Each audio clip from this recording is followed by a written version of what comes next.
This is Charlie Mike, the podcast. Veterans helping veterans, talking about things happening in the veteran community, things we've experienced and overcome, such as addictions, PTSD, depression, legal trouble, and we also promote veteran-owned businesses. If you're talking about it, we're talking about it. This is Charlie Mike, the podcast.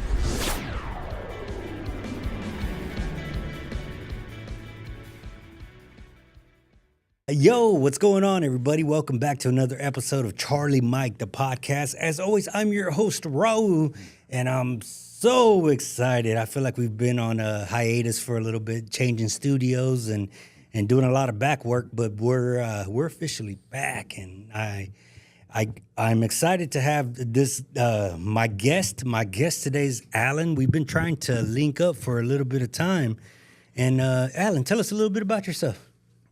Well, I'm a firefighter paramedic with the Community Fire Rescue in Houston. I've been a paramedic for about 45 plus years.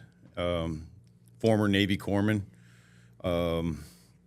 I started contracting in 2005 in Iraq, and I did 5 deployments over there, and then eventually went over to Afghanistan, where I picked up a contract for delivering the mail to U.S. troops. So we wrote a book about it called Postcards Through Hell.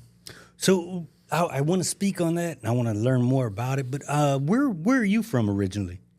I was born in Toronto, Ontario. I'm a Canadian citizen. Mm-hmm. I served in the United States Navy. I've been in Texas for about 39 years. Okay. How many years did you do in the Navy? Just 3 years. Don't say just 3 years. That's a long time. Yeah. I was on a 3x6, so I only did half my tour. Okay, I have to ask, do you play hockey? I dabbled. Yeah? Yeah. Is it true that every Canadian plays hockey? No. Most Canadian hockey teams have Americans on. Oh, okay. Yeah. So what brought you from Canada to the United States? We grew up in Phoenix. Phoenix, okay. Arizona for a while. So you were just born in Canada? Yeah, I was just born in Canada. We immigrated to the United States. We have a very large family, and most of them were in California. And once my parents had gone back to Canada, I decided to stay. And then at that time, I joined the military. I was in the ROTC for 3 years as well, so I kind of got a leg up when I enlisted. Mm-hmm. So I got to go in as an E3. And my family had all moved back to Canada. I just after I got out of the military, I went to Canada, but I couldn't find work that sustained my income for any length of time. A lot of unions up there and whatnot. So I just came back to the United States and went to Texas. And yeah. So what brought you to Texas? Truthfully, yeah. Hispanic women. Man, I like this guy. Yeah, that's why I've been trying to leave, man. That's why you're trying to leave, yeah. There you go. Yeah. So are you married currently? Oh, yeah. Just celebrated my 33rd wedding anniversary with my wife. Congratulations. Yeah, I met her in San Antonio. I used to be an officer with Bexar County Fire, and we were working a location that required furniture, and I went into this store to buy some furniture, and there she was, and I kept asking her out, and she kept saying no, but I kept pressing, and she finally said yeah, and we got married about a year after that. Man, that's awesome. That's congratulations. Yeah, thank you. You have any kids currently? Yeah, 3 kids, 6 grandchildren. Wow. Okay, this is a little on the personal side. How old are you? 65. Man, you look good.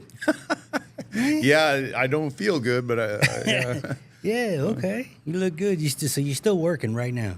Yeah. I'm a suppression lieutenant at Station 2. I might have mentioned this earlier that I work the Mission Bend, Alief area. Right. So let's get back to your military. So your first time so you did 3 years in the Navy, but did you see any combat during that time? No, never deployed. Yeah. So it wasn't until after you got out of the military that you went into Yeah, I combat? got out in 1981. So Okay. yeah, and I just started doing. I cut my teeth on 911 in Oakland, California. They used to call that the Knife and Gun Club. So I saw a lot of trauma there, and then I moved around. I was like a very diverse background as a paramedic. I've done aero medicine, I've done clinical medicine, I've done sports medicine, industrial medicine, wilderness medicine. Just about everything that you can think of when it comes to being an EMT. Once I was nationally registered, of course, and then when I got to Texas at that time, they didn't recognize national registration. But it kind of opened a lot more doors. And the interesting thing is when I started contracting, I was applying for jobs as a police liaison officer. I was going to go to Iraq and train Iraqi police on checkpoint procedures and searches and things of that nature. But once they found out as a paramedic, they shifted me over to the PSD side, which is personal security detachment. And I ended up working on the shark teams with DynCorp for a couple of years. DynCorp? DynCorp International, yeah. Yeah. And so what was your first rotation like? Do you remember that? Oh, yeah, it was an eye-opener because I didn't have... What year was this? 2005. 2005? Yeah, late 2005. And this was Iraq? Yeah. Yeah, okay. And we were stationed out of Baghdad. We're right across the Tigris River from the Green Zone. And so our mission there, we had actually several different types of subcontracts. One of them was Bearing Point, where we were taking attorneys around and settling cases with local nationals. Another one was CivPol, which was all the international police liaison officers. We'd take them back and forth to the Ministry of Interior or to the shooting range where the Baghdad Police College was, and then did a lot of runs on the BIOP, which was called Route Irish, which was a pretty dangerous route at that time, to and from the airport. And then, of course, we had other VIPs and dignitaries that we ran around to different places. And the last one was the CPAT, which was all the prison wardens. And so we were making runs to all these different prisons and making sure that apparently the money that America was putting into these prisons had to be monitored and whatnot, so that these wardens were teaching these other Iraqis on how to run prisons and stuff like that. So, and that was just your first tour. How long did you stay there, the first go round?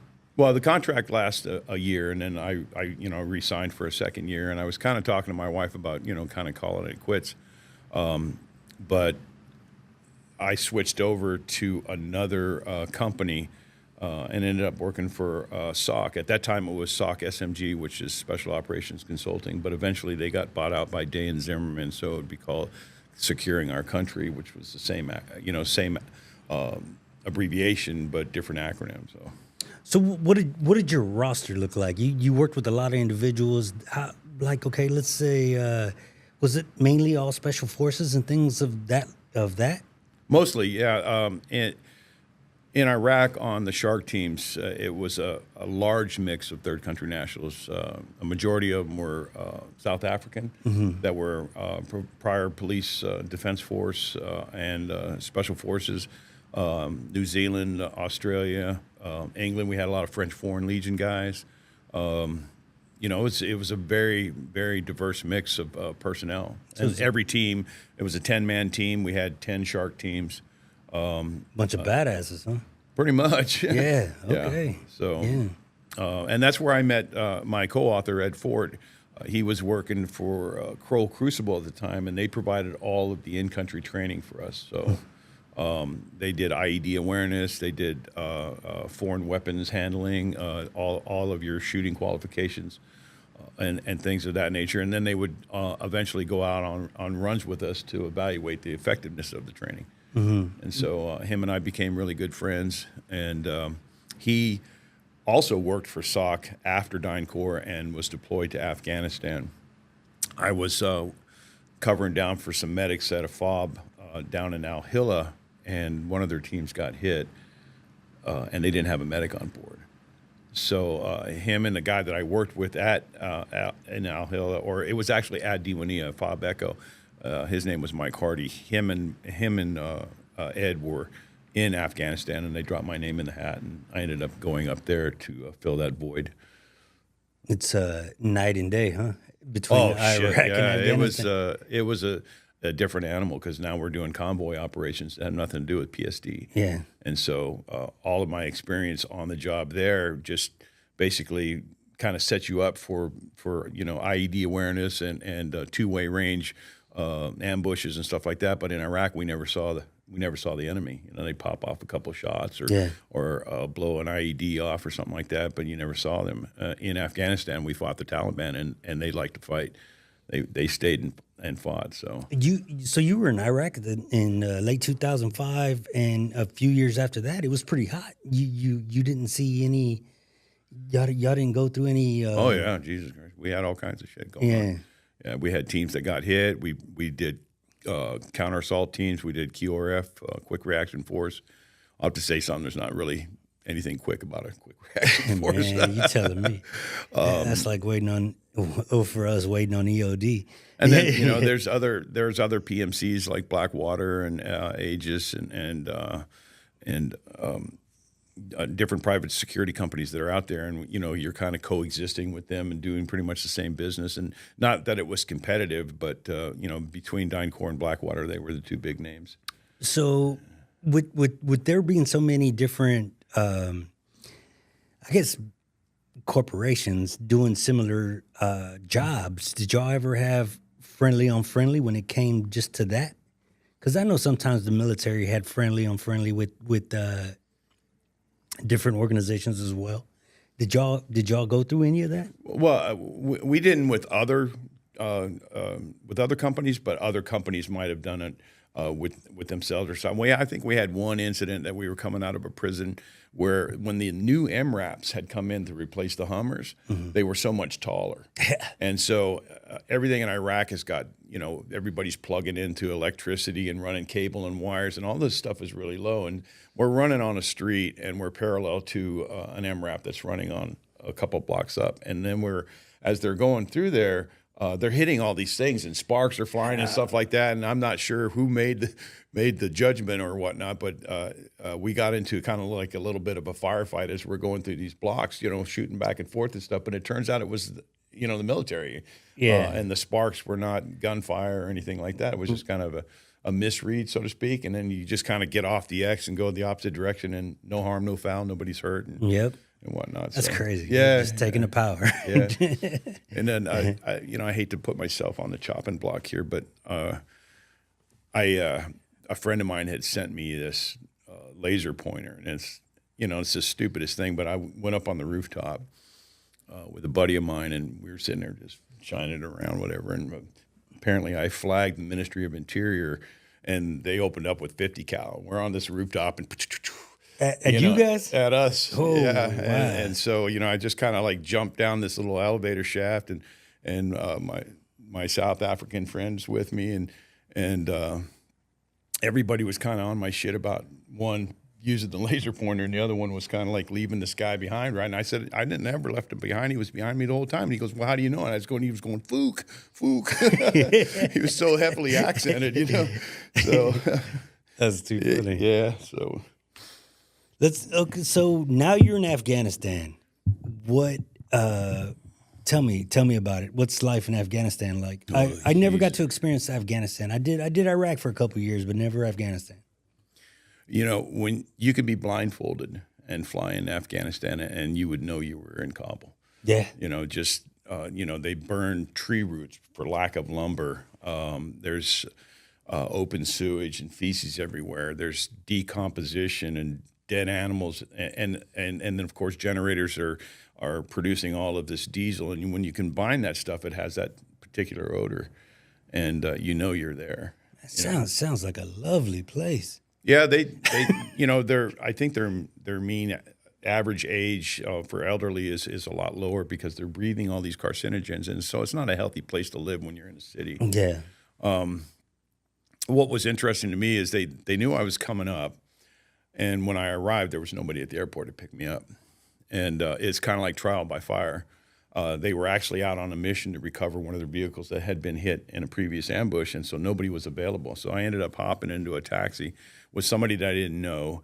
I didn't know where I was going. I didn't even have an address. I just knew the name. And so this guy, this taxi driver, I mean, he could have taken me right to the Taliban headquarters and sold me off for some change or whatever. But I finally went down this one street and I saw a guy wearing a SOC uniform, and I go, there it is. I was in this cab for like an hour and 40 minutes just driving around trying to find this freaking villa. And I lucked out. I got there and everything, and I think my bill was like $40. You know, I threw some change at him, and I didn't even know if I tipped him. But I got there, and then I was there for about an hour when the team that was supposed to pick me up finally showed up, and I was going, hey, what the fuck, guy? So that was my orientation. And then we went right into running these missions. Initially, they just had some thin skin and up armored vehicles. The Tahoes, or not Tahoes, but Toyota Land Cruisers. Right. And then they finally had ordered some Ford F-550 gun trucks that arrived. They were white colored. There was it was a learning curve. They had sent a trainer named Dave Gengenbach, who ended up being my driver at the time.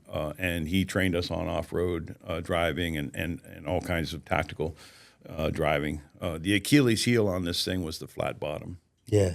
It's a catastrophic takedown if you hit an IED. I can imagine. Yeah. Most of them had the V holes that you would prefer, but they served their purpose. They were quick vehicles and loud as hell. I mean, they eventually painted them black, so we could run missions at nighttime and kind of like reduce our visual signature, but they were loud.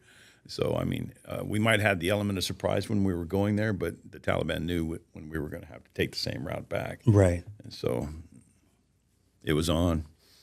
So just to tell me a little bit about this, the Pony Express.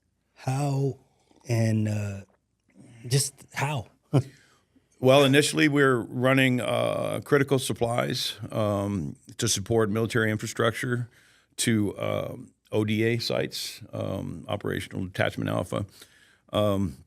We had a great deal of success where other people had failed, and eventually we got the U.S. mail contract. So the military was tasked with delivering the mail, but it wasn't a priority for them. And so a lot of times if they're out doing recon missions or other types of missions, the mail would sit for an extended period of time, and kind of like troop morale is going downhill and whatnot. So they contracted out to us. And we had a 98% success rate on our drops. We still delivered all of this other thing, fuel, ammo, weapons, even vehicles, but we always tacked the mail onto it as well. So we made these runs, and they started to call us the Pony Express. I actually named the book the Pony Express, but there's, I guess, a group that had a trademark on it or something, and we got a cease and desist letter saying we couldn't use that, so we changed the name to Postcards Through Hell. And that was the priority, was to deliver the mail. Well, that's a badass name, too, Postcards Through Hell. Oh, well, it's going through hell, delivering the mail. It's a lot. The thing that's interesting about it is nobody knew about it. I mean, occasionally – gate guards saw trucks coming in, but they don't know what the cargo is. Right. We go to the post office box and we drop the mail off, and then we leave.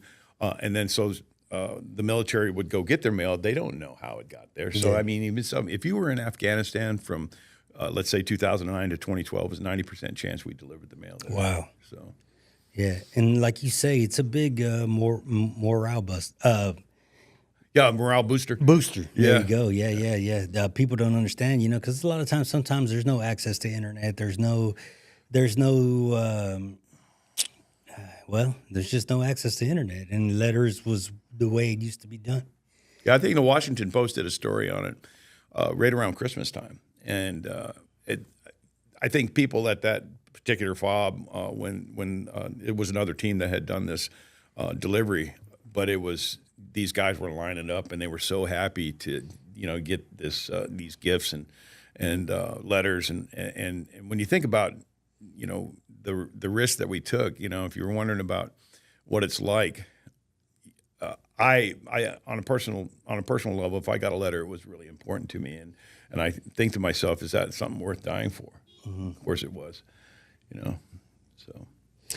Hey, yeah, it's crazy to think about on this side, because I think about the times in Iraq, and I never really thought about how the mail or anything along those lines got to us. It was just there. It was just there. Yeah. So what? So the whole story, Postcards Through Hell, is based on one experience or a bunch of experiences? Multiple experiences. It's basically the story of my team leader, Ed Ford. He's a 22-year Marine recon battalion, and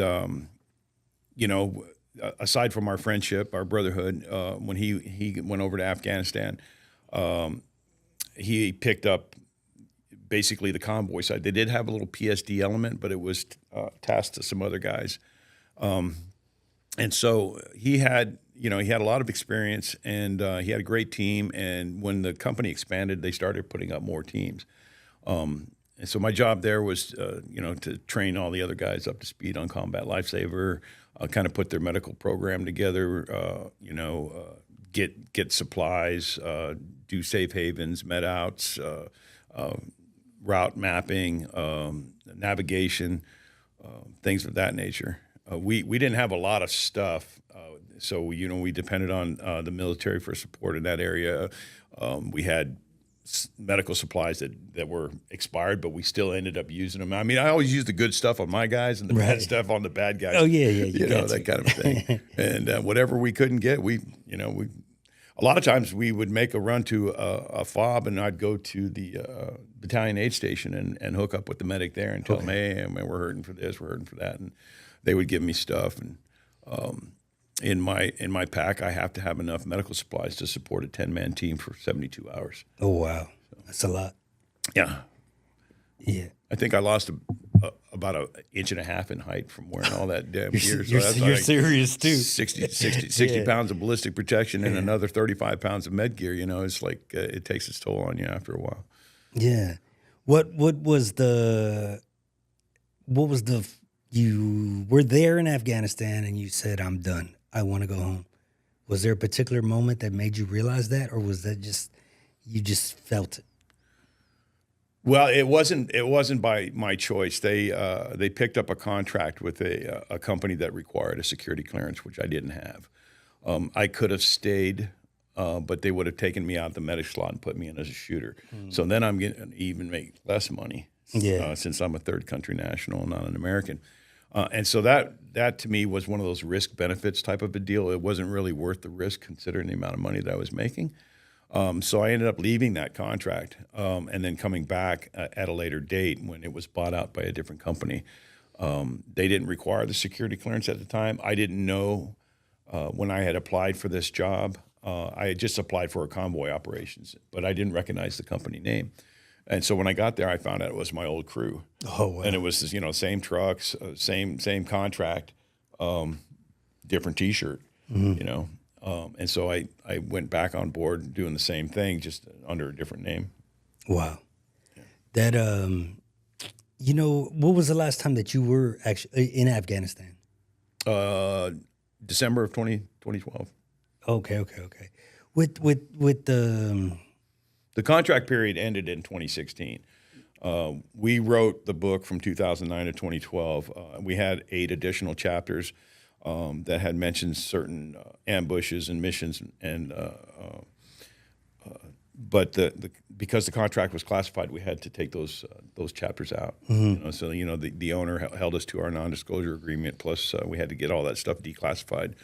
And so, at the time of the writing, we finished the book about 7 years ago, but it took us like 3 years to get published. So it was a real pain in the ass. So that post period, 2012, is not mentioned in the book, but I got to give credit out to all my brothers that ran that contract. They're stand-up guys all the way around. We just couldn't mention their names. Over the past few years, we saw the pullout in Afghanistan. Oh, geez, clusterfuck. Yeah. and you spending so much time over there, probably building some relationships with some people. How did that affect you? I know that had to hurt in some way because it was exactly what you said, a clusterfuck. When I transitioned from Kandahar, I was in Kandahar at the time when my contract expired with DynCorp, and that's why I was looking for a job in country. And when I got it, they flew me from there, and I stayed at the Baron Hotel, and that's exactly the point where that bomb was placed. So I had some familiarity with it. But when they had announced it, the first thing that I had said was, "This is a huge mistake to do a withdrawal like that," and there was no planning. No. Basically, they had access to other airports that they could have distributed so much the demobilization of the troops, and it was just a total cluster. And then look at all the money that they had left behind. Look at all the people that had worked for the United States that were now exposed to the Taliban. Look at all the equipment that turned out to be used against us and other people at a later time. It was just like what can you say? What can you do? So, and it's still being used till this day. The equipment that we left behind, Yeah, I don't know. To the Taliban's credit, I would hate to say that was their lack of familiarity. With some of the technical equipment, which turned out to be an okay. But then again, when you just talked about beans and bullets, they were able to capitalize on that stuff. So it was a bad move all the way around. Definitely. So if there's a particular chapter in the book that stands out, which one, or is there, or you just say all of it?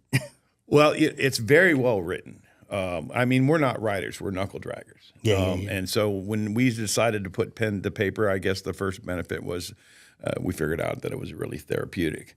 And so I'm basically establishing a timeline of all of these things from the startup to when we decided to end the book. And I'm writing chapters, and I'm sending them up to Ed, and he's telling me this is right, this is that. Oh, I forgot that, and whatever. He'd send it back to me, and I would write it. And we finally got to a manuscript that was tangible, and so we sent it to an editor, and that was a back and forth thing for a long time. And she never really wrote anything. She just told us. She gave us some really good advice. When I took a couple of creative writing classes. Start with an action point, end with a hook. Have a theme, brotherhood, blah, blah, blah. And it actually materialized into something that was really good. So the interesting thing is it's a true story. It's not based on a true story where you're throwing in this fiction and trying to make it more interesting. So we start off with the first chapter is basically putting the reader in the driver's seat. We some missions that we ran. So that they understand exactly the nature of the business, and then we go into the next chapter, which is describing the routes, and then we have another chapter which talks about the mission brief, because everybody has responsibilities on recon, weapons preparation, fuel preparation, route preparation, alternate route preparation, all that stuff that everybody has to do, and they don't think about it. It's very labor intensive, and these team leaders had to do even more work, which was billeting and they handled, we'd run missions with $10,000 in cash. So we'd run and get out of jail free cards, kind of a thing. Yeah. And then we list them by contact. So we have a contact, it'd say RPG, or mine strike, or small arms fire, or indirect fire, and we listed all these contacts to date. But what was most interesting, the two things that were interesting is one, the editor had mentioned that we didn't have any female perspective. Mm-hmm. And I'm just going, wow, okay, what are you talking about? There weren't any women on the contracts. So what do you want to, what are you talking about? And I said, well, what about your wives? What did they feel like, when you were gone? Or what about the mothers of the guys that had been killed in action? So we ended up conducting about 22-something interviews, just to get feedback from their point of view. And we created a chapter called Calling All Wives. But I think the most interesting thing about the book is the Foot Locker. There's a lot of pressure that's on a team leader, and Ed had to suppress that in order to be effective. And he couldn't let his team know that he had to deal with, the psychological impact. And so what he would do is, like, every time he got an ambush, he would pick up some kind of a momentum, something to remind him basically of the ambush. So he'd throw it into that footlocker and continue on. And eventually it got to the point where the nature of these attacks were increasing in frequency and in complexity. So, I mean, you might have, roll over a mine or something like that, and you have a couple of guys that are injured. You get off the X, you take care of business. Then the next time you get a guy, that gets killed, you got to deal with that. And then you get an attack where it's a controlled detonation, and it involves some people that you know really well. So now you've got close friends that are getting killed. And so every time that he would put something into that footlocker, it got worse and worse and worse. And eventually, then we had one incident where 5 guys were killed in one hit, and I think that's the time, it had climaxed to the point where he decided to get out of the game because he was going to be the next one on the slab. And that was important to mention. So that's how we did it. It's like when we talked about these things, we always mentioned what was the item that he had put into the footlocker. Was it a bloody shemagh or a broken cell phone? We even have a thing called a heart of stone, where this rock that got broken in half, they put it together and it makes a heart shape. And he had thrown that in there. And and the last time that he had to identify a really good friend of his, he just dreaded open that footlocker. And when he finally did, he broke down. And he's just said, "I got to get out of this. I'm going to be next." And so that's basically how we kind of closed it out. Of course, we ended up leaving, the list of the guys that had been killed. And, it was important for us to honor them in some way. That obviously third country nationals never really got the benefit of that. They were treated like cargo. If you weren't a veteran or, had anything to do with the military system, they just shipped you home. The company didn't even bother to make notifications. In some cases, you either get it by mail or a police officer's knocking on your door to let you know that somebody had died. And I was just going, yeah, this really sucks. My end goal outside of that is I want to, maybe since we're delivering the mail, since they called us the Pony Express, I'm hoping to get maybe some kind of a commemorative stamp that we can honor them further. Wow. And so we have to go through some channels and talk to some people and whatnot, and hopefully we can get that done. How's that coming along? Well, interesting thing is one of the guys that gave us an endorsement is Patrick Donahoe. He was, at the time that we were delivering, he was the 73rd U.S. Postmaster General of the United States. But he never knew that we were the ones delivering the mail. And so when I talked to him about getting an endorsement, he goes, "Well, I thought the military did that." And I said, "Yeah, but the military or Department of Defense went ahead and subbed it out to us." And so I sent him a copy of the book, and he read it, and he gave us this glowing endorsement. And so I think it's kind of a foot in the door for me.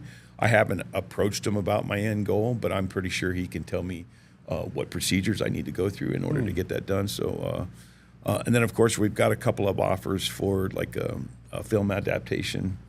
And documentary or docuseries from a couple of high-ranking people. We got endorsements from Dale Dye, Captain Dye. Yeah, I saw that. And some pretty heavy hitters, and we've got 5-star reviews. We're just not a bestseller yet. Yeah. So. Well, it's what do you think that is from? Is it just from lack of awareness or promotion? I mean, I'll tell you, it's. When we signed our publication contract, marketing was dumped into our lap. Oh, so you were learning as you were going. Yeah, shit. I had to learn how to write the book. Then I had to learn how to publish the book, and now I got to learn how to market the book. It's a painstaking process. And like I said, we're shooters. Right. We're not admin types, we're not poets. Yeah, and so, well, warrior poets. Yeah, but there you go. So we split the share of the workload. Ed's in Oregon, and so he's covering the northwestern side of it, and I'm down here in Texas, and then of course we've got some other people kind of helping us out with the endorsements. We do podcasts, radio talk shows, book signings, and things like that. But it's just not as well, we're not traditional authors, so we don't have a big name for one. Right. And then, we don't want to do any vanity press because they'll go ahead and write anything.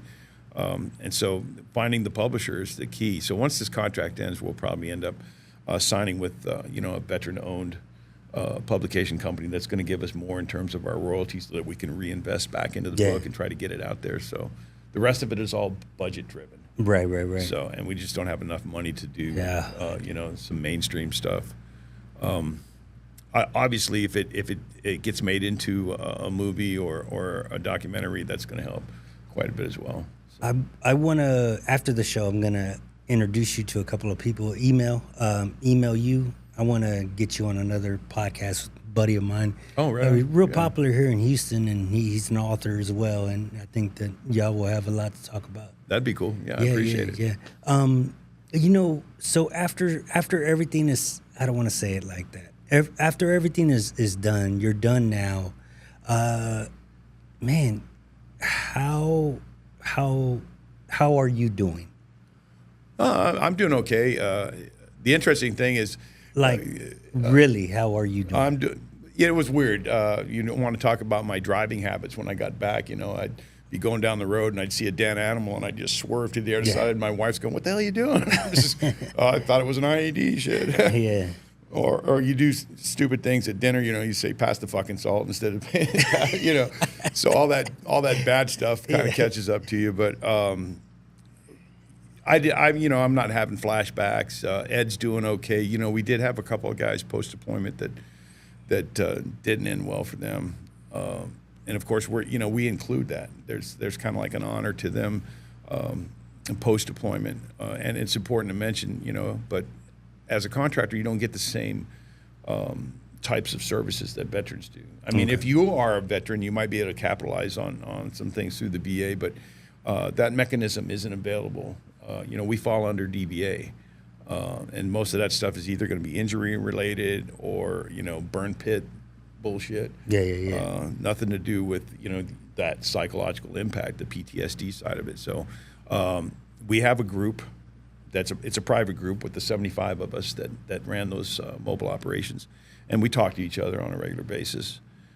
We have the Pony Express where anybody can join if they're interested in learning about stuff that we went through, and we post all kinds of things, book related. And then if anybody has a problem, they can reach out to us at any time. We're there in terms of brotherhood and what kind of support that we can offer on a personal level. But I'm okay. Writing the book was therapeutic, like I had mentioned before. But the rest of it is just kind of waiting it out. I read this book like 10,000 times because I wrote it. And so it's just trying to get the point across, about the nature of the business. It's a business. War is a business. And so we're on the business side of it. And all of the minuscule things that we had to deal with in order to be successful, like having an Afghanistan counterpart in order to even operate in that country, having to include, our shooters were local nationals, our drivers were third country nationals, and so now we've got this really weird kind of a thing where, you have to trust somebody that you can't really trust. There's a lot of proxy shootings and proxy bombings and things. And so you never turned your back on anybody. But when we came back, we were successful in decompression. I worked clinical medicine, for next level urgent care for about 4 years. That was really beneficial because I still got to do medicine, but I wasn't in a combat environment, and so I was able to kind of settle down. And then Ed was working for Lowe's, and now he's delivering the mail, but for FedEx. Oh yeah. So that's kind of an interesting thing, but a whole different way. Yeah. But we have a really high degree of psychological resilience. Good. Doing that kind of stuff, and the nature of the business, what I do as a medic. So I've been around trauma all my life. Yeah. I might have been burned out a couple of times, but I would never really think that it was anything PTSD related. Right. Okay. Man, that's good. Alan, it's been a pleasure having you on the show. I really appreciate you having me. And speaking with you. I'm going to make those connections after this, and we'll get that rolling. But again, you guys, some of the subject that we talked on today was very sensitive, and always remember that you're not alone, and it's okay not to be okay. If you are in crisis, always remember the suicide hotline is 988. You can call or text. As always, thank you for tuning in, and Charlie Mike. Yo, yo, yo, what's going on, everybody? It is me, Soldier Hard with Redcon One Music Group, and thank you for listening to Charlie.